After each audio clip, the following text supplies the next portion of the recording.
So we're about to talk about the Akedah. We talk about the Akedah every Rosh Hashanah morning because that's the Torah reading that the Jewish tradition has asked us to talk about, to read, every Rosh Hashanah morning. Every Rosh Hashanah morning, we read the story where God decides to test Abraham by asking him to take his son, not asking him, telling him to take his son Isaac to a mountain where he will have to sacrifice him as some kind of indication of loyalty to God. And instinctively, the story doesn't go with that picture. And for those of you who weren't here last night, we talked about this extraordinary Jewish ethic called chesed, which has no real English translation, but is now translated almost correctly by the word loving kindness. It's not kindness, but loving kindness. And Rashi explains that the difference between kindness and charity is that charity can be done dispassionately. It can be done in the mail. It can be done by dropping a dollar bill in a homeless man's lap on the street. And what Rashi says is chesed is much more than tzedakah. Chesed is an act which connects the individual who's doing something lovely for another person with that person.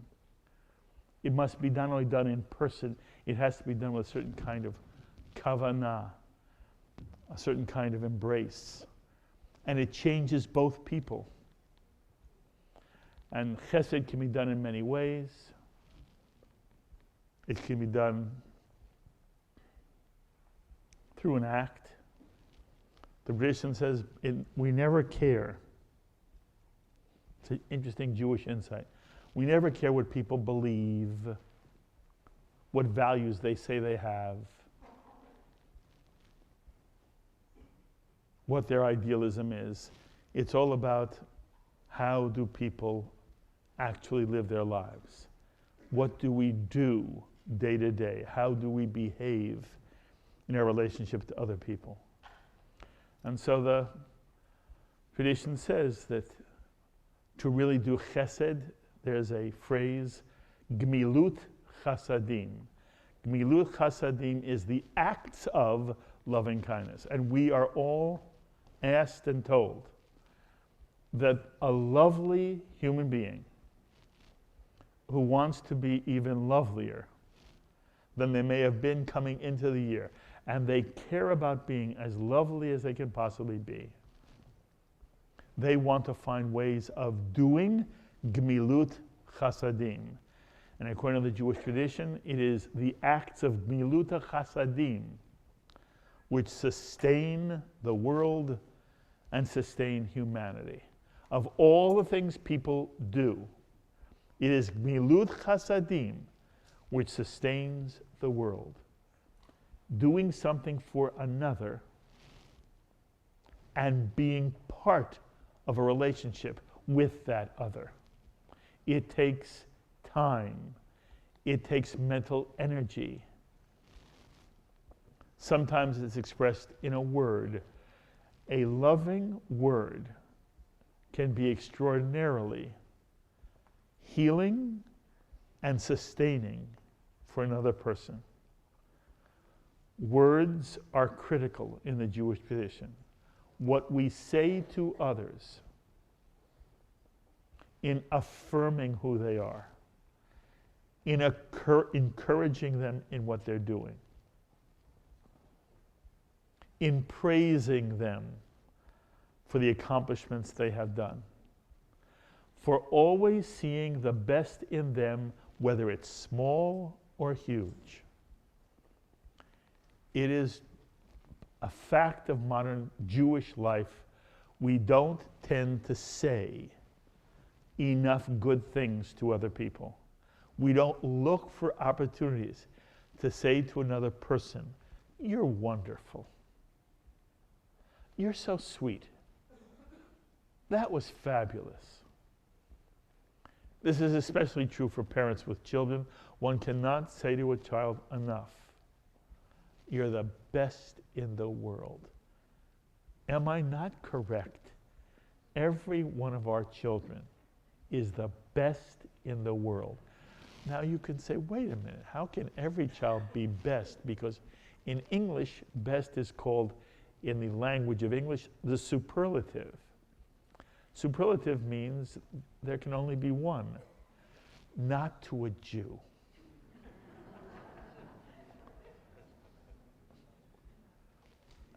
And what's interesting, and one can say to a child, you are the best. And to another child, you are the best, and it's both honest. That's the remarkable. Every time one says to another human being, you are the best, that's true. Even if there's another best over here. And when one says it and one means it, it elevates the other person. That's milut chasadim. And then there is sharing in the simchas. What a gift all of us give others if we dance at their wedding, if we celebrate the Brit Milah, if we're there for the anniversary and the birthday and the graduation. Every time we can celebrate with somebody else, that celebration becomes larger and richer and more beautiful and more powerful. Being there is gmilut chasadim. And as it's true for all the simchas, all the more so is it when there are moments of pain. To be with someone who is facing any kind of pain, disappointment, a dream lost, a challenge that seems too difficult, let alone real pain that comes from illness, or worse, the pain that comes from loss of a loved one. Gmilut chasadim, the rabbis define, gmilut chasadim is visiting the sick and comforting the mourner. It's bringing the dish at Shiva. It's making the call, even when it's hard, even when it's scary. And then the tradition teaches us it's all about our presence. If we are simply with others, the individual who might feel lonely and frightened, to be with an individual in that situation without saying a word. Silence is so powerful if the presence is there. That's all that's necessary. And the tradition says, you're about to start a new year. Every one of us. Are there ways in which we can be lovelier people in the year to come? Everybody in this room is so lovely. But there's always room to be lovelier. Except for you.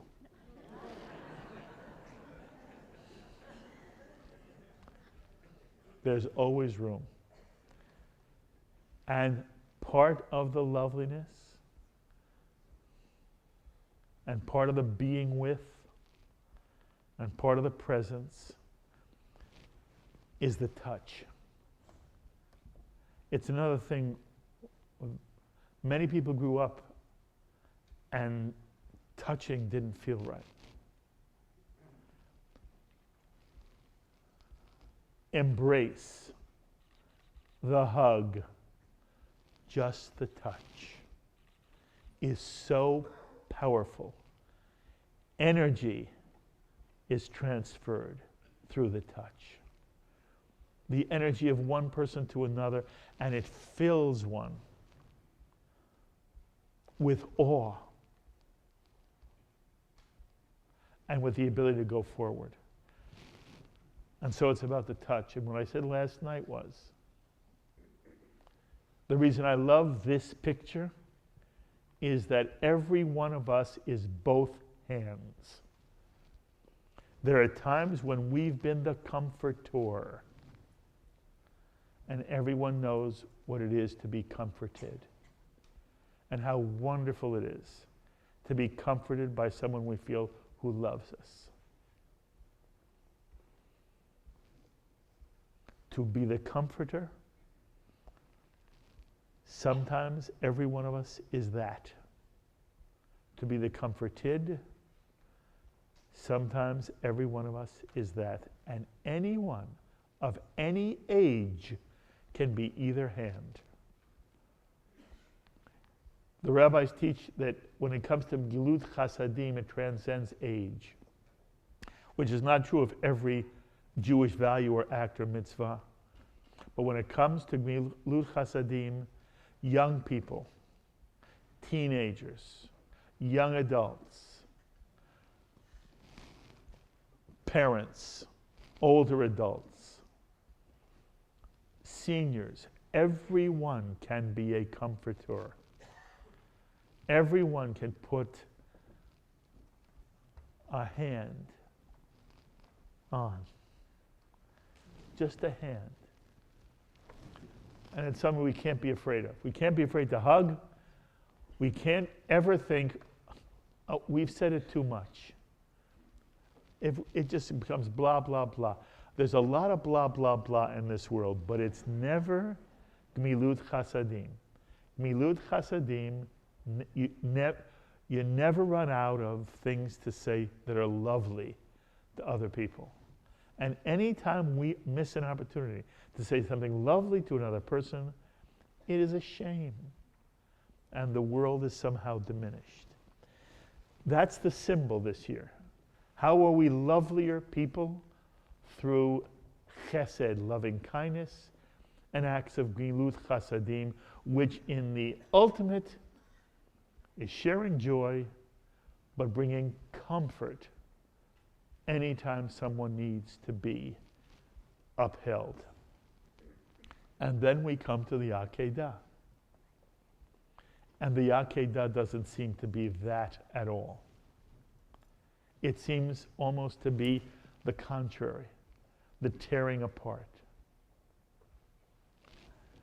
And so I want to share with you, and we've said this all the time, the story is the exact same story every time. It's how one looks at it.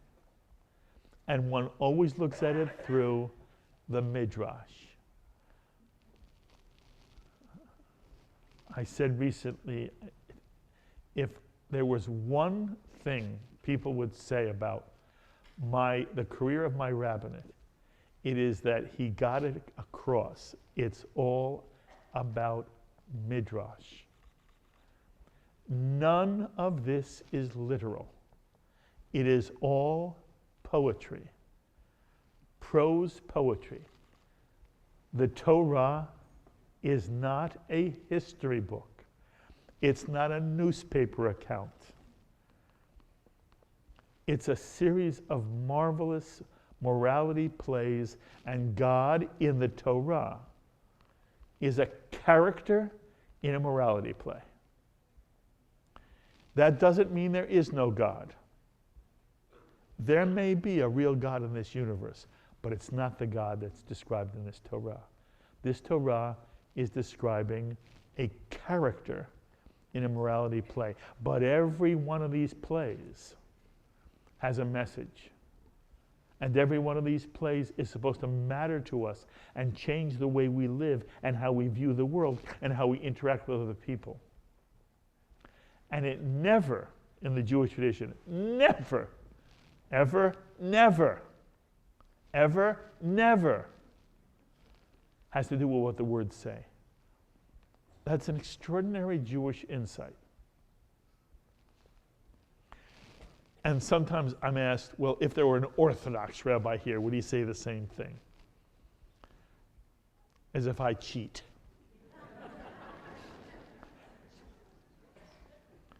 I try to tell you, if I'm giving you, well, I never do. What I try my best to do is bring to me and you the insights of our rabbinic tradition, the great teachings of the sage rabbis called chazal in rabbinic literature. If you ever see the word chazal, chet, zayin, two little apostrophes, which means it's an acronym, lamed. The ancient rabbis, when you hear the word rabbi referred to in the Jewish tradition, it's not like a rabbi like Mark Golub or Josh Hammerman or any rabbi today. The rabbis of this tradition were extraordinary sage scholars. And the sage scholars created a tradition. And what they did was they interpreted every word, every passage, and sometimes every letter, sometimes every squiggle in the Torah was given a meaning. And if a Jew reads the Torah, the Jew must read that Torah with the commentary, the traditional commentary known as Midrash. Incidentally, any one of us, any one of you, has the right to read the Torah as an ancient Near Eastern text, interpret it any way you want. You have every right to do that. If Bernie wants to do his own drash, that's fine. But understand he's created Bernieism, not Judaism. Judaism is a function of what has the tradition over generations done with a passage. That's the Midrash. And so what we do is take a look at the story from a Jewish perspective. Maybe there's another insight for us. And I'm sharing you something now that I learned from one of the great rabbis of our generation. His name is Jonathan Sacks.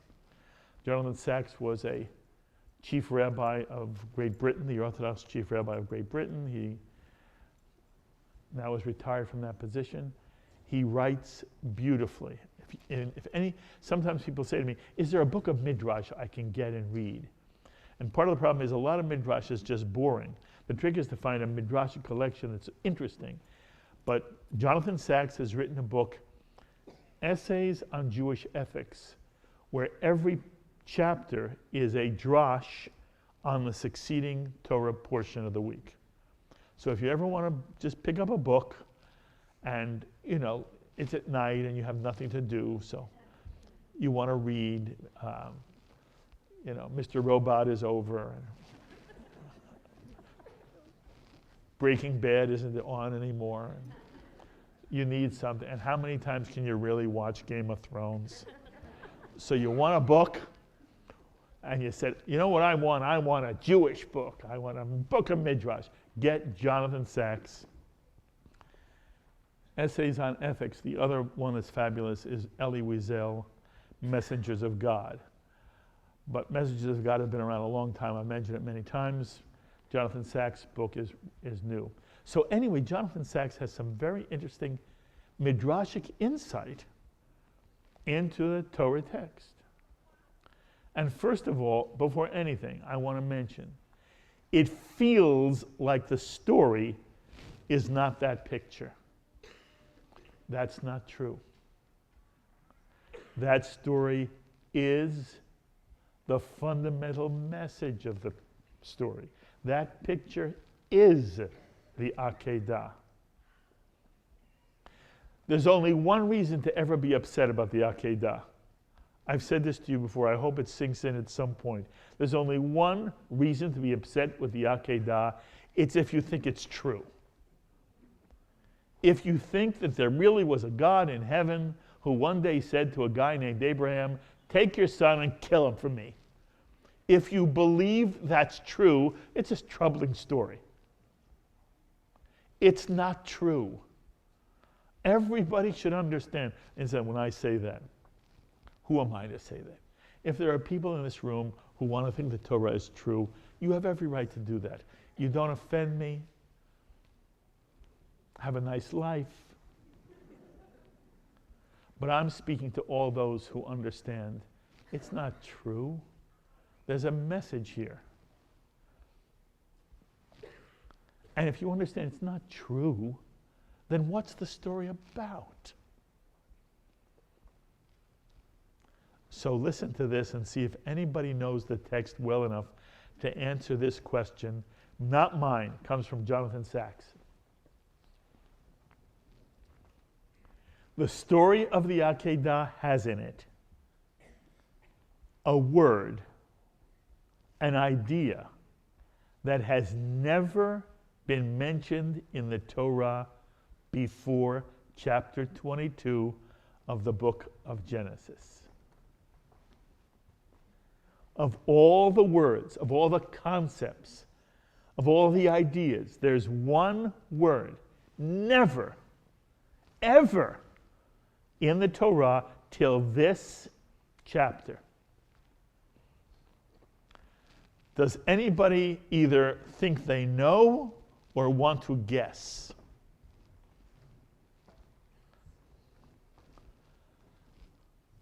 Okay, I'm glad Jude. Who is it? Oh, just a minute. You're a guest? You're from France? Yes. Survivor? Yes. Hidden? I must be wrong. I might be wrong. It doesn't matter. By the way, the lovely thing here is, on this, there is no, it doesn't matter if you're wrong. It doesn't matter if you're wrong. But let's see if maybe you know. I think God. God. Excellent answer, intelligent answer, but no. Okay, yeah. Father. Father. An intelligent answer, but wrong.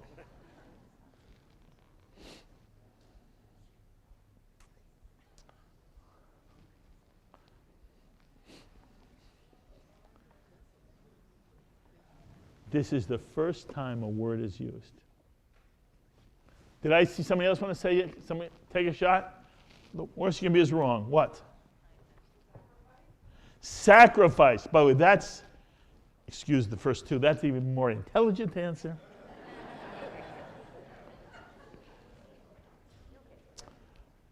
But very wrong. I remember the whole story of Cain and Abel is all about sacrifice. May I suggest why it's so difficult to even think of it? Because we assumed it was there all along. Carol, yes. What's the word? Love. Right.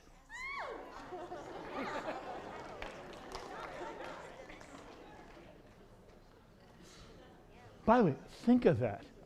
We're in chapter 22 of the book of Genesis. The word love has never appeared. Not with God in the universe. Not with Abraham, not with Adam and Eve. Not with Cain and Abel. Not with Adam and Eve who's, it says, and Adam, what his wife? Knew his wife. Never says he loved his wife. He knew his wife. Oh, it's a lovely idea. It's a lovely euphemism for sexuality, but it isn't love. The word love never appears till the Akedah. And how? Take your son, your only son, the one you love, Isaac. It's the first time love is referenced in the entire Torah. You'll hear it when the first Aliyah is being read, and Judy Ryan will do the English translation for us. And it begins, And God said to Abraham, take now thy son, thine only son, whom thou lovest, Isaac. And in the Midrash, it's seen as a dialogue. Again, here, Midrash tells us what's not in the text. In the Midrash, God says to Abraham, take now thy son. Abraham says, which son? God says, thine only son. Abraham says, I have two sons, Ishmael and Isaac. God says, the one you love. And Abraham says in the Midrash, I love them both. And therefore God has to say, Isaac.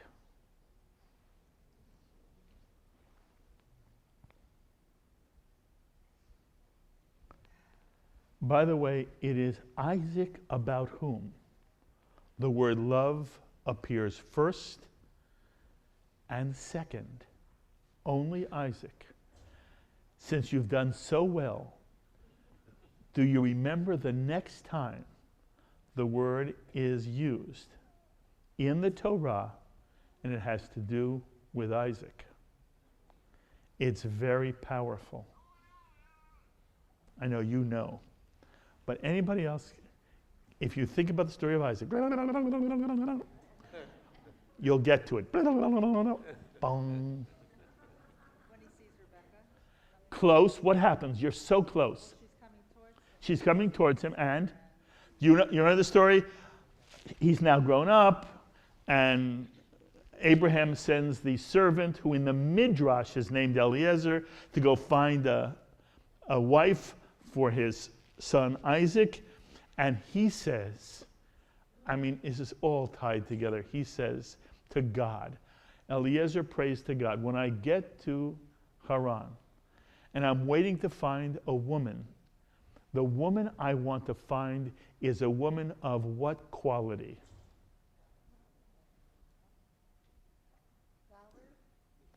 Chesed. Chesed. He says, God, give me chesed. I'll know the right woman. And you remember the story, kindness she always would show. Rebecca comes and gives the water to Eliezer's camels and himself before she takes it. And the tradition says that was in the ancient Near East, that was an extraordinary act of kindness, especially because he was a stranger. You did not want to be a stranger. The reason why you hear stranger, stranger, stranger all the time in the Torah is you don't want to be a stranger. The stranger could not live, could not exist outside the tribe.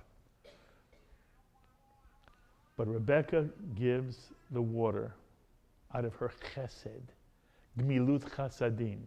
Then she's brought back by Eliezer to meet Isaac, whom she's going to marry. And then what happens?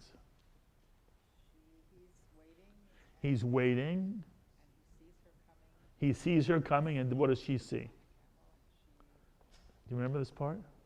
She's on a camel. He's far off in the distance. According to the Midrash, this is all Midrash, you got to know Midrash. The text, he's coming on a camel, and he's there. In the Midrash, he's going to pray the afternoon prayers. According to the Midrash, Abraham creates the morning prayers, Isaac creates the afternoon prayers, and Jacob creates the evening prayers. Thank you very much. So here he comes. He's coming out to pray in the afternoon, and she sees him far off. By the way, is he tall or a typical short Jew? Very tall. Is he typical Jew or gorgeous? Men, I'm talking only men. Gorgeous. Yes, by the way, the nice thing in the Torah, every character, whatever their flaws, they're drop dead gorgeous. Men and women. Yes, okay, why not? Okay, so he sees her, she sees him, and he is dropped dead. And she says to Eliezer, who is that? He says, that's your master. You're going to marry that guy. What does she do? No, she puts her veil on. And she keeps writing. And she comes to Isaac. And Susan has captured the right moment. The question is, how is the word love used? It is so beautiful, and it ties in so wonderfully with chesed and gmilut chasadim. Let me just play for one more minute with Susan. What's Isaac's mental state? If you don't remember, we'll ask somebody to help you. What's Isaac's mental state? His mother has just died. And he's grieving. And he feels alone. He's lonely. And here comes Rebecca. Do you remember how the chapter ends? This one last line. No. Okay. The line goes, Isaac takes Rebecca into the tent of his mother. They're going to live there. He takes Rebecca, and then it says, this is the only second time, and he loves her. And then it says, and he is comforted for his mother. It is the love of another person that ultimately gives us the comfort of Milut Chasadim. It's always about people. It's always about relationships and how people comfort others. And the most wonderful comfort is when one is in love. That's in the Akedah. And the suggestion is the following. The Akedah is a radical, revolutionary chapter. We've talked about it before. The genius of the Akedah is it stands up against a practice common in its time, which was child sacrifice. There's nothing strange to Abraham when I say Abraham. If we were living in Abraham's time and we began to read this story, and we read that God said to Abraham, take now thy son and kill him for me. Nobody in our room would say, what's wrong with God? They would say, oh yeah, well that's what you do. The power of the Akedah is always in the climax of the story. It's always in the story's end, which says, God says to Abraham, don't do it. You never again have to do this. You never have to prove your fidelity to me by killing a child. And look, in this room, there are many different people in many different stages of life. There are people with children, without children, had children, gone children. It's not only about children. It's about loving another person. It can be the way you love a brother or a sister. It can be the way you love a parent. It can be the way you love a friend. It can be the way you love a cousin. It's the way you love a teacher. That love is the most real thing in the world. It is how the rabbis teach us we feel the sense of the Shekhinah in our lives. And the Akedah makes a point. And the point is, it's not about sacrificing of. You don't sacrifice anymore the child, the one you love, whether it's a child or someone else you love. You never sacrifice another person. It's not about sacrifice of, it's sacrifice for. What is interesting about love is one is willing to make a sacrifice for the other person, not of the other person. We will not sacrifice people we love. Never, if there is ever an alternative. but we'll sacrifice for. And sacrifice comes in a broad range of styles and degrees. Parents make sacrifices for their children all the time. Children make sacrifices for their parents all the time. Friends make sacrifices for their friends all the time. People who care about other people make sacrifices all the time. That's godliness in the Jew. That's gmilut chasadim. Finding the time to go to someone in pain, in loss, and just touch them. It's giving up whatever. But this is a moment of divine. And I'll say it again. Everyone has been the top hand. Everyone has been the bottom hand. We have comforted, and we have been comforted ourselves. And it's through love. Gmilut chasadim, as Rashi teaches us, is about the relationship. This doesn't happen out of tzedakah, out of some disembodied, oh, just go there and be. At least for me, when I look at this picture, it says in such a sweet way, it's about caring. It's caring. That's the gemilut chasadim that Rashi talks about, the Jewish tradition talks about. And the story of the Akedah is not about a God telling Abraham, kill your son. It's about God coming at the end and saying, never, never, never. And the remarkable thing is, Abraham comes back and Isaac's still alive. And people would say, hey, what happened? We know what the story was supposed to be. No, this is a new story, a revolutionary new story. The Akedah is a story of triumph. It's a story of love. It's a story of gmilut chasadim. And as we read it on this Rosh Hashanah, may that be the feeling, the understanding, the tone, the mood, the embrace we bring to the Torah reading on this Rosh Hashanah, and we all say, Amen.